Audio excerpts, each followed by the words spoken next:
Oh, what an amazing opportunity. I get to join up today with Miriam Zernis. Miriam, I'm really happy to be here and I appreciate your graciousness and joining me. How are you feeling? And did you wake up on the right side of the bed or the wrong side of the bed today? Well, knowing that I would have the honor of speaking with you today, I woke up on the right side of the bed. So Well, thank you for asking. thank you for that. Thank you. That's cool. Can you tell me where you are? I'm in Danbury, Connecticut, and been Amazing. living here for a few years. Where did you Connecticut's grow up? beautiful. Wh- I actually grew up in Florida. I was born in New York City and I grew up in Florida for my first years, like maybe up till I was like 12 or 13, and then I moved back to New York City. So I had a Cool. little bit of reference for both. And then the rest of my time was in New York City until I moved to Connecticut and just to get a quieter lifestyle, but still Cool. very close to New York. I have to ask where in Florida? Miami. Great. Yeah. And so South Beach or Brickell or Well, back then, yeah, we're because going back a Miami's long time. so Yeah, different from the 70s. What years were you living in Florida? probably in the mid 60s to the early 70s. Cool. And I would say I was right by Coral Gables. Yeah, So it's a Miami beautiful. bordering Coral Gables. Yeah. Okay, cool. So yeah, that would have been interesting. I'm thinking not a lot going on back then. I was down there I got to go in the 70s, but even my wife's grandfather spent a lot of time in Miami. So I remember hearing stories from him about how Mhm. desolate it was down there and not much going on. So that's really cool that you got to see that when you were a kid. Yeah. Yeah. And it Nice. was a very like one of those I might date myself, but it was there's a show from years ago called The Wonder Years. And Yeah. that's how my neighborhood looked, small little houses with big lawns and kids riding bicycles up and down the sidewalk and going to each other's swimming pools. Some people had them, I didn't. So I built my neighbor's pool. And it was a Yeah. really very idyllic life That's cool. until I had to go back to New York City. A little And rough then there, but yeah. what was your interest when you were high school, post high school, living in New York? What got you fired up and what were you into? I was into dancing Yeah. and theater and not so much singing, but just like theater, musical theater, a little bit. So a little bit of singing, but not like anything, anything Yeah. professional. Yeah. And so that was part of a little bit of my high school time, doing like shows at high school and stuff. And then I went into college and I studied theater, communications, and psychology. So I stuck with that a little bit. But I also did the media thing. So I left college and I was a little lost for a couple of years, did some restaurant work. And then a friend, a very dear friend that I'm still very close to, told me they were hiring assistants at ABC News. And it was the radio division of the network. And I went in there and I got a job. And I Nice. got a real job. It was like really unbelievable because it's network and they usually don't give you a network job, but I managed to get an assistant, a desk assistant. Back then it was very, that's the early 80s. And I worked my way up the ladder. In 22 years, I ended up being senior editor Wow. and I had an amazing career, Oh, man. but yoga took me away. Yoga literally took you away. Yeah, you got so Totally, passionate about yoga that you had to totally, leave the ABC network absolutely. career. Well, That's what then, happened. I got to hear about this. If you're in New York City, there's lots of amazing teachers that have been floating in and out. So Oh, what and I was there. you were I in was it, huh? there. Yeah, Very because cool. what happened was I had an experience with a young woman who was working at the desk with me, and it was a crazy career. I loved it, but as you must know, it was very stressful. I worked all nights mostly because I always liked the freedom to have my days to do things that other people had locked in as 9 to 5 jobs, and that wasn't really my thing. So I managed to get the schedule in the evening, and I had things that I'd like to do during the day. So I was dancing a lot. I was going to the dance studios in New York City and enjoying that as a big hobby, but very, very much with professionals and people from Broadway and all that. It was exciting. And then I got exposed to some yogis in a dance class once, and they were Bikram yoga students.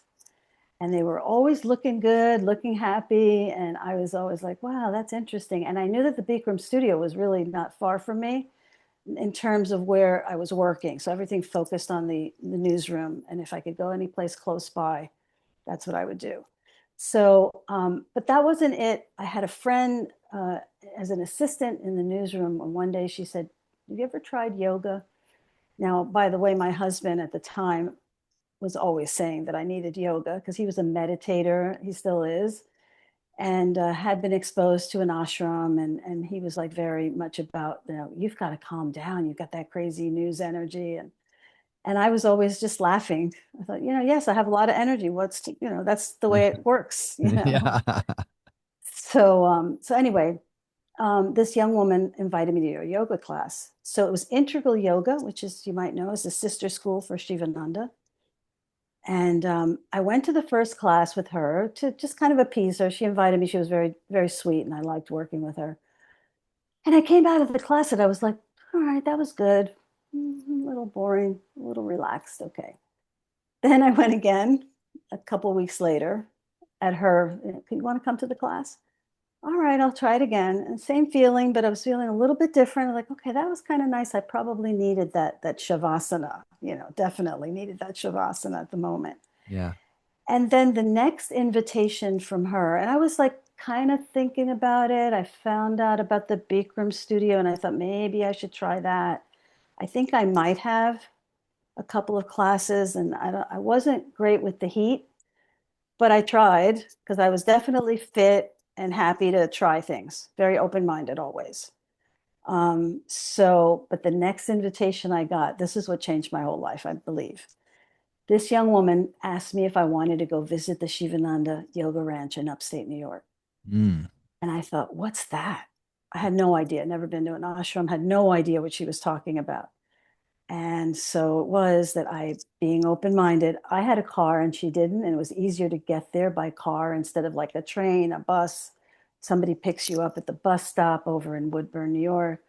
So I went and I spent one weekend and I walked out of there going, oh, something special here. Oh, nice. Oh, And nice. after that, I came back to, came back after that weekend and I started to explore going to not the integral anymore. I was really plugged in somehow with what Shivananda had going on at the time. And I started going down to a couple train stops from where I was working to the New York Center and started practicing there. And not long after that, I guess maybe it was a year, and by that time, I was also started going back and forth to the ashram to spend a few weeks here and there during the year, just to deepen my practice and be with people who were like on my page. And then I took the yoga teachers training, the first one in New York, in 2001, and we were the 9/11 class. Wow. It was Yeah. really intense I bet. because we were not that far away from everything going on in the city. And of course, by that time, I was pretty high up in the newsroom, and I called the newsroom and I asked my boss, "Do you want me to come back to work?" And he said, "No, we're going to need you to come back the way you're going to be when you leave there."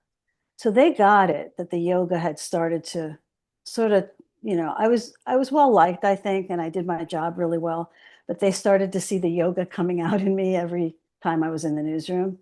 How cool. Anyway, so right after that, I actually stayed for another 4 or 5 years in the newsroom because you can't just walk away from a career and financially and all of that. But then in 2005, a lot of different things happened that made me feel like, you know what, it's really time to live the healthy life that I'm craving.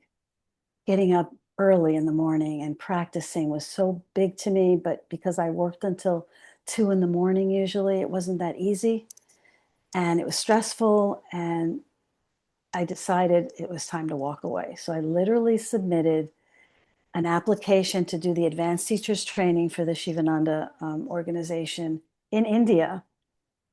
And I said, this way, I'm going to be far away. I will walk away, no sabbatical, no looking back.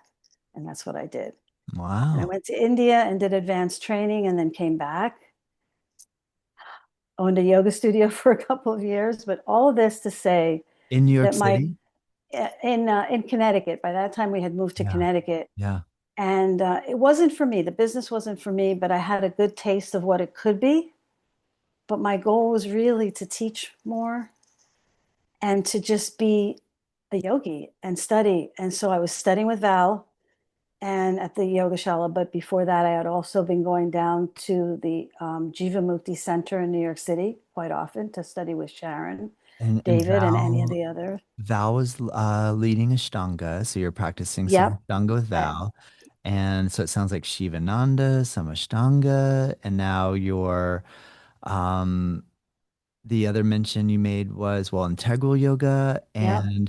and now Jivamukti. So you're seeing a little Yeah. bit of a blend of the Yep. vinyasa world that stems from Ashtanga, but the creative side that Jivamukti takes it or took it. That's pretty cool. Tell me about that. What did you think Yeah. of practicing with David and Well, Shannon? It's Sharon, right? Sharon Gannon? yeah, Yeah. Sharon Gannon, Yep. David Life. Yeah. I was fascinated by everything that they offered, and also the teachers. Their teachers at the time, because you didn't always get a class with Sharon or David. I did many with them, and also some retreats. And I thought about taking the teachers training, but a friend of mine told me just keep coming to see them and be with them because you've got 500 hours of Shivananda training or something crazy.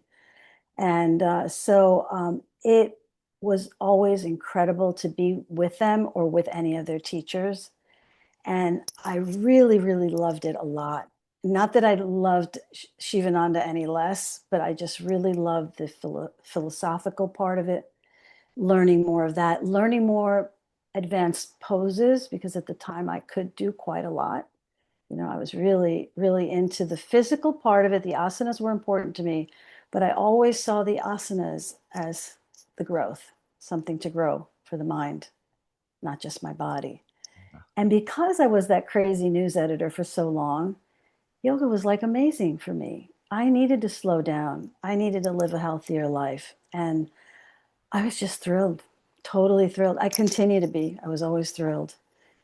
So That's so cool, Miriam, because I have a person who comes here and practices that was in New York City around that 2001 time period that was also practicing at Jiva Mukti, and she has raved about what the energy at that time period in that studio was like. She just told me it was like, I mean, she was coming from a very stressful situation. She said it was just like paradise walking in there. Like yeah, just the energy was so incredible yeah. and then maybe around that time period, well, 2001 and having like that, just the energy of America at that time Hmm. with that particular attack, it felt just different and unique and a certain vibe going on. So I've heard from other people that it was just powerful right around then. Something Yeah, was working. So it's so cool to hear your take as well and that yeah. it intrigued you and it felt like it was really giving you what you were looking for. Well, and also during that time, I think I was, and not just me, but there were all these yogis seeking more and more and more. And there was so much in New York City. So I would say between my first training in 2001 and my second in 2006, it was just like I would look at schedules and schedules and schedules because I was working in the evening. And every studio I could find with a style or whoever was doing what.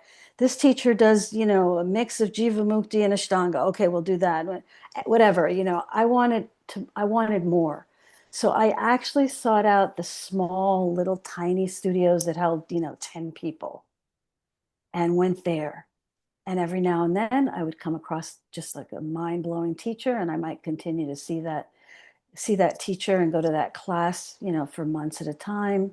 But my anchor was Jivamukti or Shivananda, usually in the city. And that was really what I stuck to and Cool. learned so much and grew so much. And then the Kirtan thing happened out of that. So Well, I'm curious, what was your exposure to Dharma Mitra?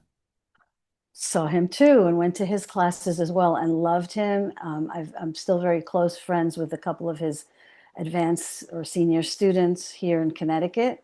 Nice. And I also participated in classes there. I wish I could just look up the list. I'm sure that a lot of those studios don't exist anymore, except for Dharma. And, Jivamukti has their own thing now, and not the big center where I went. And Shivananda is still there. my question for you there then is, I remember that time period as well, the fervor, the excitement, I want to say lack of commercialization. I feel like at Yes. that point, the yoga, air quotes, industry was very seemingly loosely and organically organized. It didn't, I don't feel like we had the larger corporations that were selling clothes to us based on the lifestyle. And I feel Mhm. like it was just a different scene. So now, based on your observation that you're if you were to go and look up all of these different spaces that once existed in New York, you have doubts that they still exist. And so I guess my question for you is, what do you think has precipitated that type of storm? Do you feel like it's the increase of commercialization? Do you think it was COVID? Do you think it's D, all the above? What other factors could be coming in here too that might have really changed the landscape of yoga? And not to say the landscape isn't better than it was. I mean, maybe we should focus on how amazing this landscape is right now. This yoga landscape that we're a part of is phenomenal right now, but Yeah. it's easy to go this like as we get older, we look back and go, "Oh, you should have been here 10, 20, 30 years ago. It was awesome." I used to hear that with the Yeah. Grateful Dead. I started watching the Grateful Dead in the 90s and I met all these hippies. They were like, "Dude, it's over, man. It's not it was back in the 60s is when you needed to do this. Don't waste your time now, right?" But Right. I'd love to hear on some of your thoughts on what you feel has evolved the landscape and for better or for worse and what you're noticing. I think, yeah, it was so free and easy back then.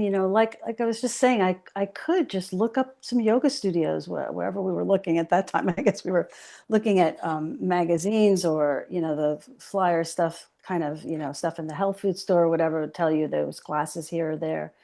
And yeah, and I remember very, very exactly when I think they opened a Yoga Works on the Upper West Side, and that's kind of the first place like that corporate feeling.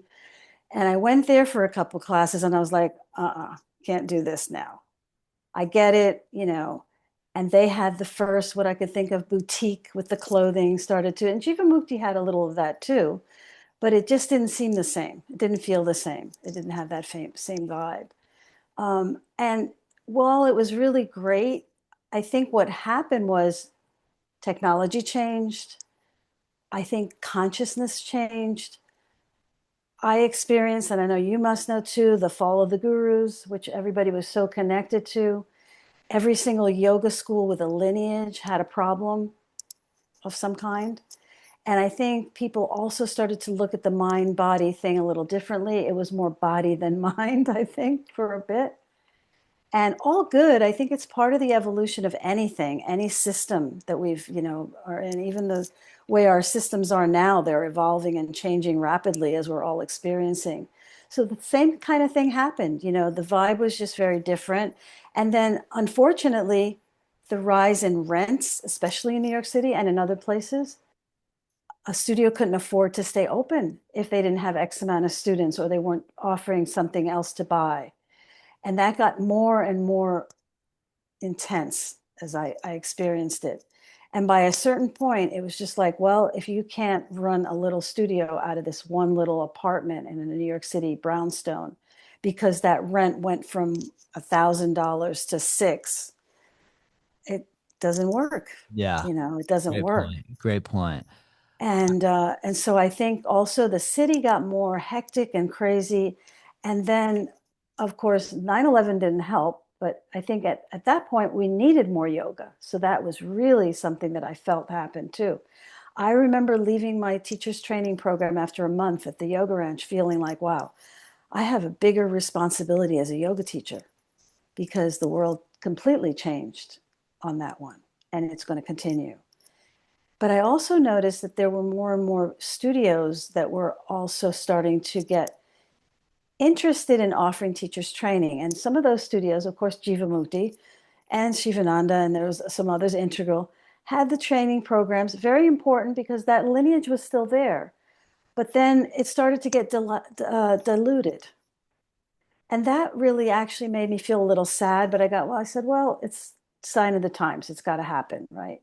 So slowly, there was a bit of a diluted feeling to the classes. Even some of the classes I took that I never went back to were because, well, this teacher's not, she's really good with the asanas, but I don't hear any philosophy. I don't hear, let's practice some pranayama. I don't, sometimes the shavasana was 2 minutes long. And I was like, wait a minute. These are all important components. And I'm kind of like one of those people, a little bit of stickler for tradition, you know, and yet open-minded.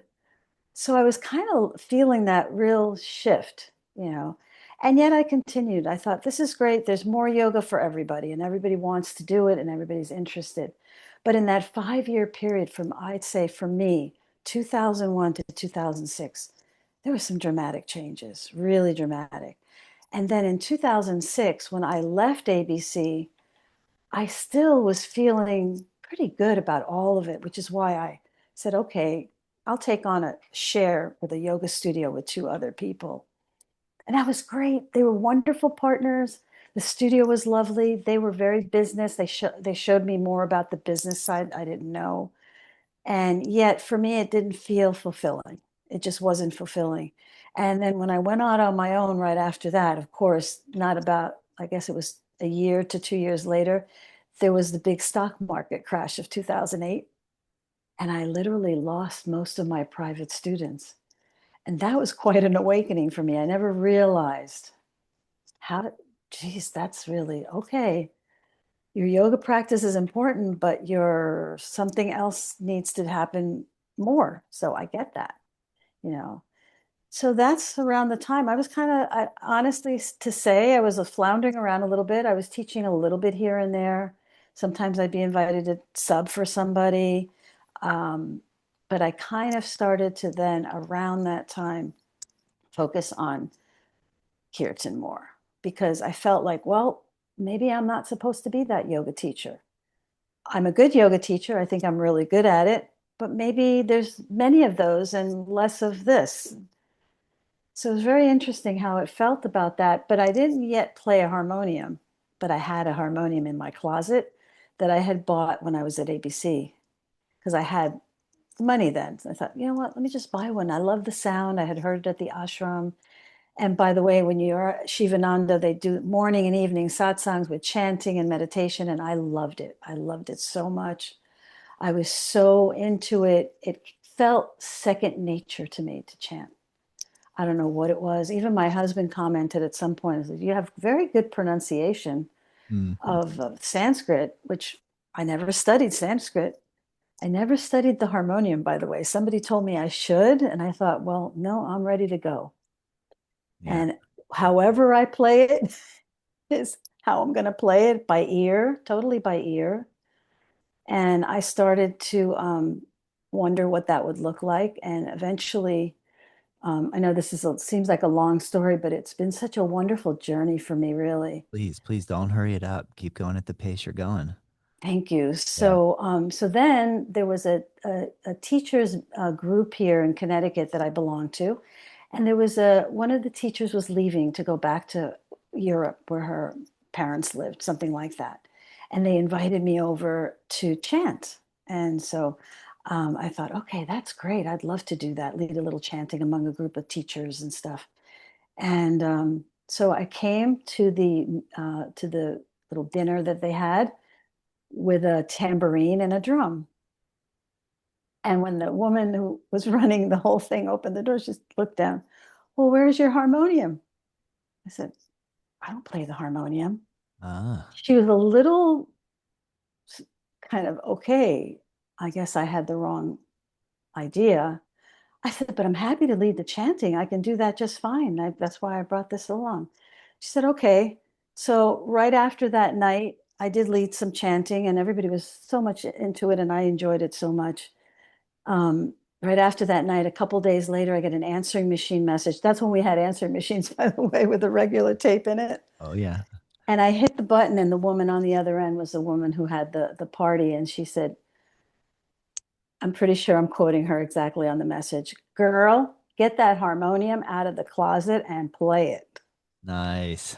And so, and that's how it happened, really, because she said to me, I'm going to have a gathering So then I connected with her and we spoke a little bit. She said, I'm going to have a gathering back in my house again. We're going to have like a satsang, and I want you to come. And even if you do one chant on the harmonium, please learn one chant and come and offer. And I thought, okay, I really am ready. I should do that. And then she gave me the date. And the date was basically my spiritual birthday, which is July 14th.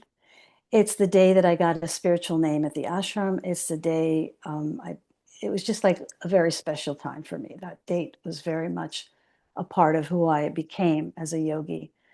Also the day of Swami Shivananda's Mahasamadhi, which everybody celebrates. So it was like really important to me. When she mentioned that, I thought, okay, I'm there. And that's how I started. And after that, people started asking me to come and chant here, there, somebody's home. And then I thought, well, you know what? Let me just try and see how this looks if I really do it.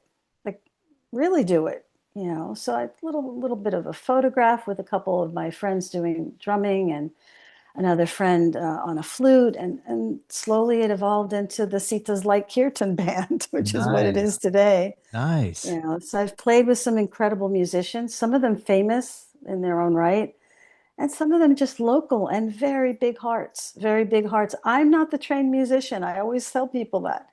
They are, and they carry me through, and I'm just guiding an experience.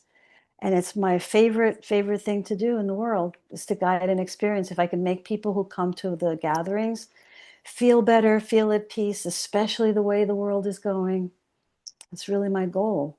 Oh So man. that's the story of my little journey. That is amazing, Yeah. Miriam. I love hearing that. I like how one step to the next step and then slowly evolving into an aspect of yoga that is very like I think the kirtan, the musical side, the chanting side is something that isn't highlighted as much in the yoga world, well, at least in our Western, in our Right. United States version of yoga. That's the kirtan side and the chanting side and the pranayama side quite often is the fringe side because how often do you get that solicitation email from one of the larger yoga clothing companies with one of the models sitting in front of a harmonium Yeah. advertising the clothing with them playing the harmonium?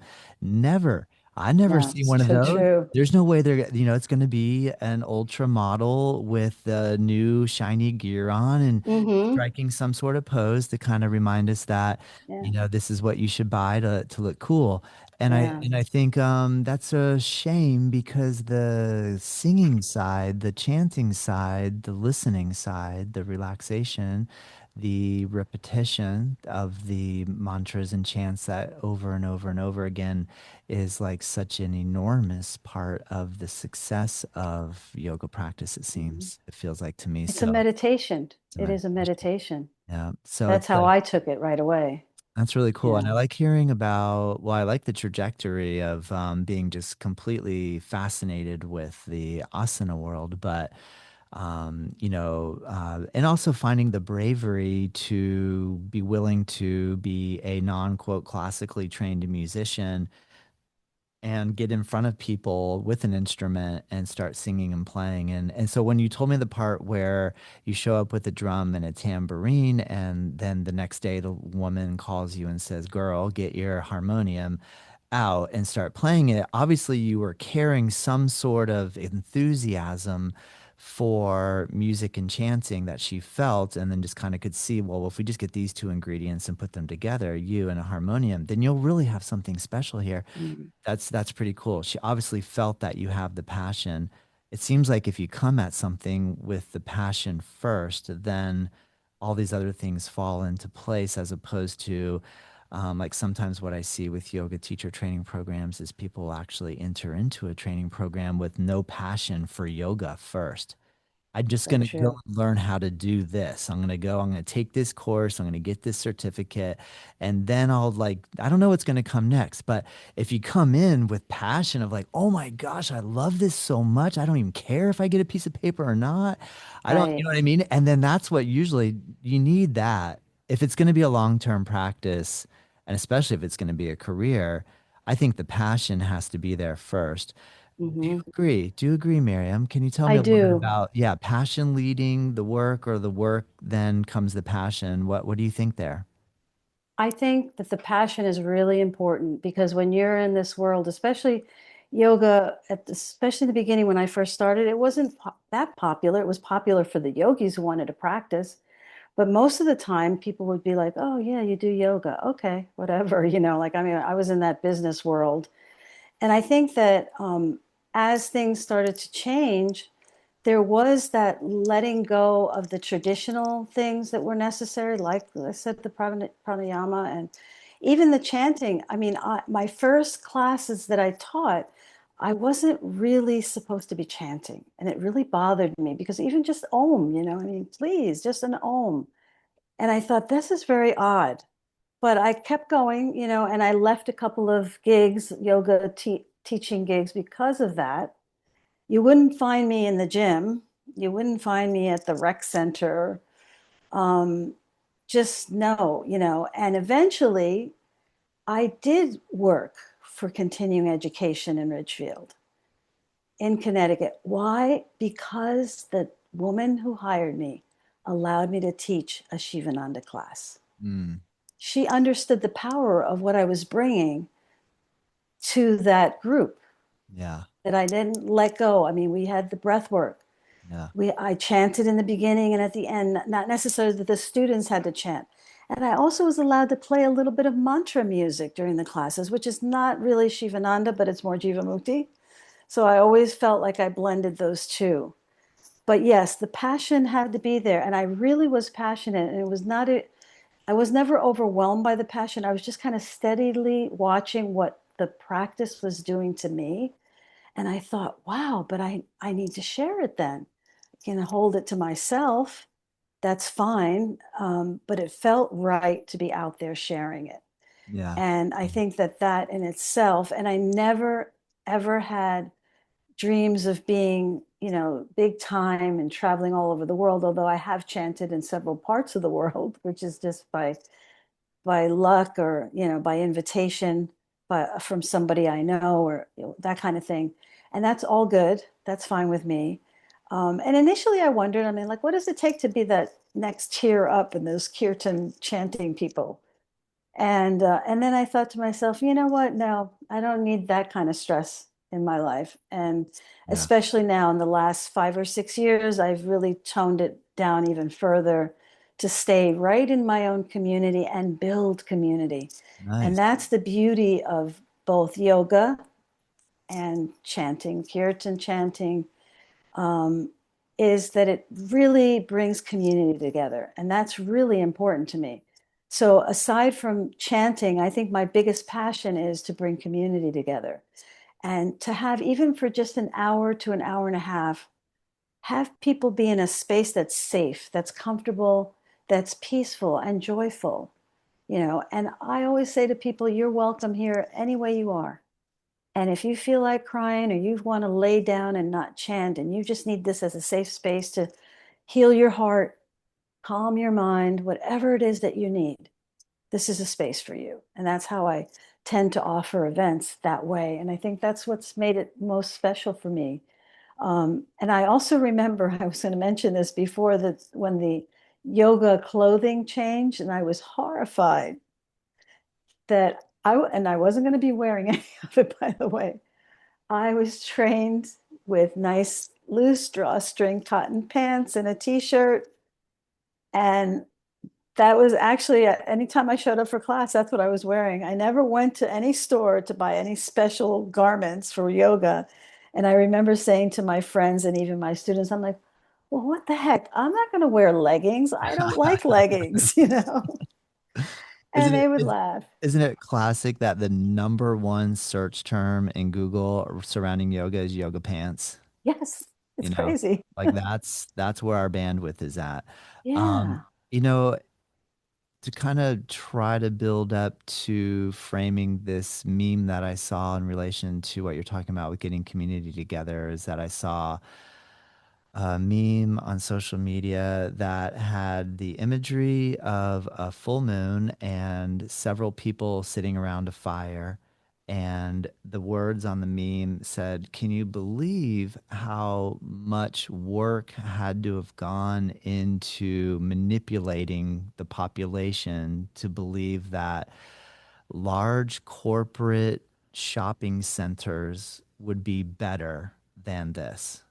Wow. Than having a Interesting. group of people sitting around in a circle singing together and feeling like you have connection with your next door neighbor slash person that's in Mhm. your little circle of friends, and then having that shared harmony that comes from singing together. Because if we really look at our landscape now and the way our commerce is set up, and like even what you had made mention in relation to the difficulty of being able to handle paying brick and mortar prices to sustain something like a yoga studio, and how that is becoming extremely difficult. That, isn't it interesting that our landscape has turned into this, where it's this sort of, I don't want to, I don't want to be that guy that's like, oh, the strip mall is just soulless. I mean, the people that are in the strip mall have a soul and there's connection Mhm. happening all the time. So I'm not saying like you can't have soul in a strip mall, but I think what's happened with this idea of people getting around and singing, that seems so weird. You Yeah. know what I mean? Like I don't know that we've been like purposefully taught this, or if we've been coached to feel this way that, hey, for a group of people to be sitting around, they're a bunch of weirdos Yeah. singing music Yeah. together, and in reality, as humans, we sat around making sounds and music and communicating on levels different from just Yeah. having conversation for thousands of years. Yeah. What happened So to Kumbaya? We all used to I sit know. around and sing Kumbaya. And I mean, I I had someone, remember it. I did Hanuman Chalisa yesterday, and someone cracked a joke afterward about, yoga and being a cult. And I'm like, I started saying, Kumbaya, my Lord, like just to play into that joke a little bit of Yeah, like, yeah, I guess exactly. we are sitting around here singing Kumbaya. That's kind of what we're doing. Exactly. That's what we're Yeah. doing. I Well, think we should own it. I mean, obviously you're owning it why because not? you're taking it to that next level of really honing a group in together, singing, so I guess I would love to hear what type of motivation, inspiration you can give me, but also anyone listening that is curious and or trying to get that ball rolling as a yoga Mhm. practitioner and maybe potentially a teacher as well. What are some things that we can do to help make just break that ice and make it not so scary? Well, I think I'm going to reflect back on the very perfect situation I came across in the very beginning, which I think would help give those tips. So while I did that teacher party, that was one thing. But when I first started playing, actually playing with other musicians a little bit, with a drummer at least, I had a Japanese tabla player. He's my dear friend still. He went back to Japan, but we played together for 10, 12 years or so. And I think that the goal is if you really want to do something like this, just like yoga, teaching yoga, is to start small. And what happened in the very beginning for me that I was so grateful for was I actually was embraced by some of the people in the Indian community, which shocked me. But I guess that's the way maybe my vibe. I had been to India. I was trying to be very traditional. I am traditional, and that was showing. And so the first place I started, and this is how these things start anyway, even in India, somebody's living room. Come to your living room and invite a few friends. That's how it started. And I have wonderful photos and memories of those days in the living room of this wonderful Indian woman, and her husband and her had a beautiful home in Ridgefield, Connecticut. And she reached out to me after one of the ecstatic chant events at the Omega Institute, where everybody used to go for the Labor Day weekend and totally buzz out on Kirtan with all the big people, whether it's Krishna Das and Deva and Miten and Sanatam and CC White and Jai Utal. All of those people were there for the weekend. It was great, and then at the same time, Sharon and David were having a Jivamukti classes right after that, so people would extend their stay. It was a phenomenal time. Not the same anymore. But back then, it meant something to have somebody say to me, "Would you come to my living room and offer a little chanting? And I'll serve a little food after that, and we'll build a little community." And that's how it starts. So, to anybody who really wants to do this, start that way. Don't worry about having to go to a yoga studio that's going to sponsor you and they're going to pay you and your musicians. That happens for me too, but then there's also that beauty of donation based, and just call up a few friends and say, hey, I'm going to be doing some chanting. Have you ever done it before? If you've never done it before, I want to share it with you. Nice. I want you to feel what it feels like to me, and I think you're going to get it. And that's how it started. And I think that that's still what it could be. So I only recently started to do that in it's a Himalayan tea and arts room about a half an hour from my home. And it's a beautiful, beautiful space. And that's what happened to me. Even after all this time, a friend of mine said, they want to know, one of my friends who's going there for tea in the restaurant next door with beautiful Himalayan food, delicious, wants to know if you would bring your harmonium and just do a little chanting with a small group for about an hour in the tea room. And I jumped at the opportunity. I said, oh my gosh, I'd be delighted and thrilled. Oh, are you sure? I'm like, no problem at all. Well, I don't know about the setup. I'm like, I don't mind. Whatever it is, I'm there. And I went and it was magic. And just a handful of people, 5 or 6 people came. Their hearts were so big, their voices were beautiful, and that space and the energy was there. It could happen in somebody's living room. It could happen any space at all. But you just show up, and that's my goal is if I'm asked to come, I show up. And in the end, somebody put out a basket for donations. I couldn't even believe it. Everybody was so grateful. The donations were plentiful. And I didn't ask for anything. I just asked for people to come and join me in my practice. And it's really more like the way I think people who are from India would tell you, yeah, yeah. My parents always used to have somebody in the living room chanting, and we were exposed to that as children. So the woman who invited me absolutely knew, and I was there for several years, once a month in her living room, and she would make beautiful prasad, the beautiful blessed food at the end, put out a nice table of food for everyone. And the groups were anywhere from 5 or 6 people to 20 or more, like out in her living room and out in the foyer and into the dining area. And it was thrilling for me to do that. And that was what helped me really start to feel comfortable and joyful and peaceful with all of it. Nice. So that's my long answer to Beautiful answer. start Thank you. small and Yeah. start just like that, and I can tell you how many times every now and then I'd be like, oh, I just wish there were more people because I love the energy so much. But 5 people showed up, 5 people will enjoy, and I will enjoy them, and Yes. we will chant and enjoy the energy together. Yes. Amazing. I love hearing all this. Thank you so much. Thank you. Thank you. I want to make sure that everyone listening can find you. Your website is sitaslight.com. You have Instagram handle at sitaslight, and then on Facebook, it's Sitas with an apostrophe. Sitas Light. Remind me the last word. Kirtan. Sita's Light. Sita's light, Sita's Light. Kirtan. Kirtan. Thank you. And Yeah.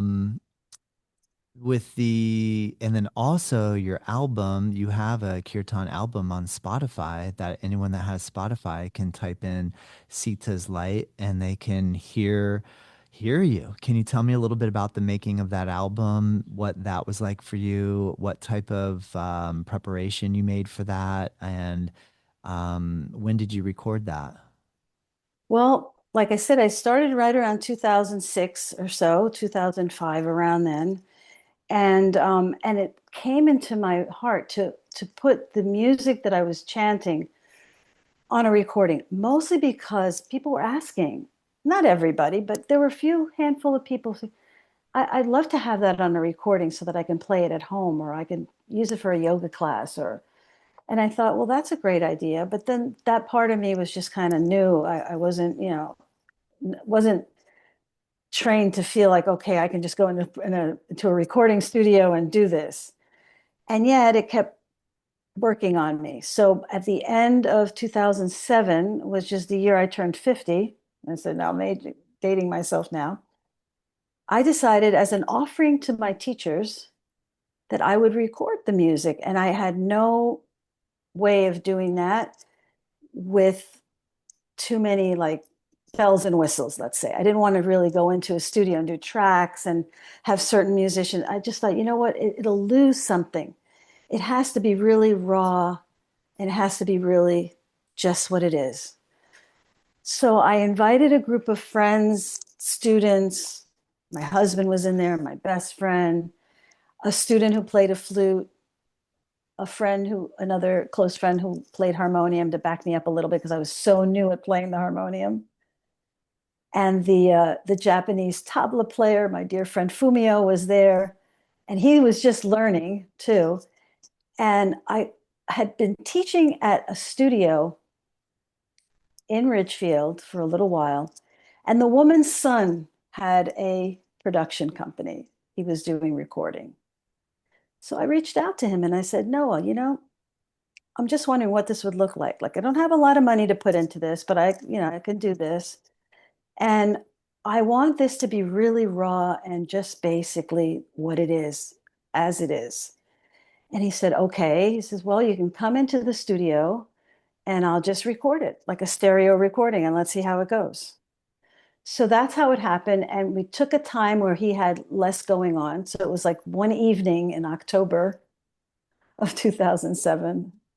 And I never had a regular rehearsal with any of the people because when I wanted to, I had 4 different sessions. 3 people would show up, but the other 5 weren't there. Then those 5 came and the other 3 weren't there. I was like, okay, well, this isn't going to work, but everybody will figure it out. And I decided to just let go of all control and see how it goes. So we went into the studio, sat on a oriental rug on the floor. I asked him to dim the lights and we just went for it, Nice. track by track. Nice. And I A told one him, time, a one time run. No. Oh no. one time Let's run, start over again. We messed up. So one time if run. there are any mistakes, not that I'm saying there'd be mistakes, so that we'll be able to hear all that. And we probably won't even be Yep. able to hear it. Like we probably won't even pick it up. But Nobody but me heard whatever. yeah. Yeah. That's awesome, Marion. That's, But I mean, that's it like was it was the way to do it. it's the And way to do it. I would look up at the little window, and every time we would end a chant, I'd look up and he would just give me the thumbs up, and we just kept going. So fast forward to about a month ago, I had this desire because that was 2007. I was so new. And now, all that time, I have things that are original. I'm playing with these amazing musicians that are even way over crazy great, this violinist and this guitar player, and he's amazing drummer. These people are just unbelievable to me. I mean, when I play with them, they inspire me so much to just do my thing better and feel the feelings more and make the offering more special for a group. So I contacted all of them and I said, listen, we need to try to record this because it's getting to that time where I'm feeling like I want to have a recording of certain things, especially one of the pieces on the new CD, which is coming soon, is a piece that the guitar player has been playing for years, and I love it so much. He starts the events usually with that. So I really wanted that to happen. So I contacted the same man who now is a videographer and he's great. He's still in Ridgefield. He has a big production company. And I approached him the same way. I said, hey, Noah, I'd like to record 19 years later. What do you think? Hmm. And he was delighted. And he said, oh my gosh, coming full circle with you. That sounds great. So on May 2nd, when I had an event, instead of trying to herd cats with getting everybody scheduled together, we already had an event on the schedule. So I said, you know what? Let's just record. If he's free, he came in and he did a stereo recording of a live event. Nice. And I'm sure you'll hear mistakes there, maybe an off voice or two, but I don't care. It was It'll, really a beautiful afternoon. And the first CD that is on Spotify, everybody wanted it, loved it. I sold so many copies. It's still out there. People still stream it. People ask me about it. And so I'm hoping the same thing will happen with the new one. And I'm just looking now, the technology's changed. So I don't think I have more than 5 followers on Spotify. So if you want to follow me and we'll get more going, well, I just um, did. I just did. thank So you. I'm curious. So the album that's on Spotify, is that the original one that you did with That's the Noah? original. And then when will this new one that you did with Noah come out? Well, as we were just getting ready to do this interview, I got the email that Noah has downloaded the whole thing into the Oh, Dropbox. So I have to go in there and check. And it's a matter of sending it to the distributor. yeah. and the distributor will put it on So Spotify. So I guess I'm hoping probably within the next couple of weeks, I'm hoping. awesome. Awesome. By the Yeah. time I publish this episode, I bet you Yeah. that's going to be available. That's really I hope cool so. context because when we go to listen to the original, we'll hear this full, you said 19 years later, I think you said, Yeah. 20. Almost Yeah. 19. Wow, that's so awesome, Yeah. Miriam. Congratulations. Thank you so much. Just to stick with Yeah. something for 20 years, and this isn't even going into your history with the actual, with the hatha yoga or the posture yoga world, but No, that goes to, back 25 years. yeah, It's yeah, crazy. yeah. Well, amazing. I love hearing your story. I like Thank you. that you are keeping it very grassroots and, it sounds to me even if, say, for some reason, some big record label picked you up and said, let's make you the next like Elvis or Beatles of Kirtan, you're not necessarily so interested in that at this point. Like having No. those like living room sessions with a little bit of food afterward and just keeping it nice and like local is what you Hmm. specialize in. So that's really Yeah. And special. I've had events that were like a couple of times I bit off a little more than I could chew, but people were so excited because I was probably one of the few people consistently offering kirtan in this area. And I don't know if you remember a beautiful spiritual teacher named Shamdas. He was very connected to Yeah, Sharon and David. I have And heard. I remember Shamdas was from Connecticut. And may he rest in peace. He was a wonderful man, and I got to spend a lot of time with him at one point. And all I remember was when I started all this, he said, they don't chant in Connecticut. You need to go to New York. And I remember thinking, you know what? I'm going to prove you wrong, Shamdas. I'm going to tell you that I'm going to chant in Connecticut. I'll go over the border to New York, and Westchester is often where I go to play and have an event. But I stay in Connecticut mostly. And I brought out whatever the chanters were that were here and still are. I brought them out and they came. And I had one time I had an event.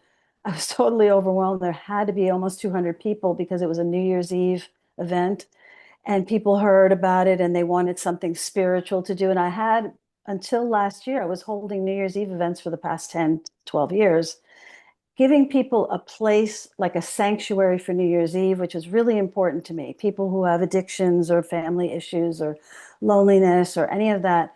I wanted to say, come, let's chant, dance, eat, and welcome the new year this way. And so that's what I became kind of known for every year, even if people didn't come regularly to events. New Year's Eve was the day, the evening that they wanted to be there. And so one time I booked this huge church, a Unitarian church nearby, and I was like, oh my gosh. And so many people showed up. I was a little unprepared. I had to get a few of my friends that were there to help me monitor and manage the whole crowd. It was like really that big. And after that, I thought, you know what? It's okay. Let's just draw that back. I don't need more than 20 people. 50 people is too much already there. Yeah. But then I started to actually, the studio where I practiced Ashtanga for 15 years um, became a healing center with a studio. The studio space remained the same. And a few years ago, I went back to being there, and that's my home base. And however many students or chanters that holds for whether it's yoga or whatever I'm doing there, I'm grateful. Even if it's 20 people, I'm fine, and it's a really great vibe. Yeah. So yeah, so it's very, very much I love community building and I love it that people know that they're safe in that space and that they come, even people that may never have thought of chanting at all. And I have people who do come and don't chant a word. They sit in the energy and they love the energy. Um, I love seeing that. I had a couple of times, I had one gentleman used to come and he would completely put a mat out, lay down, cover himself with a blanket, put an eye pillow on, and go into the zone through the whole thing. And then he'd wake up at the end, fold up all the stuff, put it away, and come over to me and say, thank you very much. And I'm like, okay. Yeah. He Yes. was just getting the energy. So That's it's all so about awesome. energy, just like yoga is, right? I mean, it's really about the energy that we need to keep raising our vibration for this time that we're in, for this great transformation of the planet and all of us. The Yes. shift in consciousness, we need to Yes. keep vibrating high Yeah, and trying Mira. to stay positive as much as we can. It's Oh not my gosh. easy. Thank you. Thank you for reminding us. It's so important. It's so funny because I know we're getting close to our time together here, and but as I was just now, I was thinking as I was listening to you that I wonder if the you working at the ABC studio in New York City before you ever took a class could have ever imagined that there would be the you that is chanting devotional Hindi slash Indian Sanskrit bhajans and kirtans, this many years later. I'm guessing Never. probably not. And so to see you go through a transformation like that and to be playing the role that you are now, I think, well, it gives me huge inspiration. I'm 52. I wonder 20 years from now, if I keep going with it, what's going to happen over the next 20 years. And Hmm. so to see you so passionate about it and committed and dedicated, and I love the rapport that you had or with Sham Das to say, I'm going to prove you wrong. I'm going to do it right here. Watch what I can do. Watch this. Like, that sort of excitement, enthusiasm is just amazing. And I Thank really you. am grateful to have this opportunity to meet you, Miriam, and I can't wait to listen to your music on Spotify. And I do have friends in Connecticut, so I hope I can come visit you guys one day Great. and come take part in some of your celebrations. That It would be sounds really wonderful amazing. to come, and I thank you for letting me share my story, which is I've come a long way, and I don't always share my story. So I was really happy that you invited me Thank you. and to have this conversation because I've been listening to you, like I said in the beginning, for a while, and I just felt, wow, yes, of course, we could have a great conversation together. Oh, incredible, Miriam. And then you have a little bit of history down here in Florida. So maybe if you want a really full circle, you got to come down and visit Coral Gables. It's going to blow your mind. I don't think you're going to be Totally happy. different. I don't think you're going to be happy. The whole Brickell area is a Oh my massive God, skyscraper zone right now. I And it used to be the imagine. most quaint, beautiful little suburb, little town, little area with Yeah. no buildings other than little single Wow. story Florida homes. And so, Yeah. but anywho, we're in Juno Beach, a little north of Miami. If maybe you could come offer a kirtan here, that would be incredible. Oh, that would be awesome. I'd love to. Maybe when it's really I'd love cold up to. there and next Yes. winter when you're like, get me That out of would the be the snow, timing. get me out of the snow. All right. That would be the timing. Yes, I would accept the invitation for All sure. right. All right. Well, invitation sent, and let's try to organize it. Thank you, Todd. Thank you so Yeah. much for this time together. I Thank you, really Miriam. enjoyed speaking with you today. Me too. I wish you a real happy day. Thank you. You too, Todd. Thank you.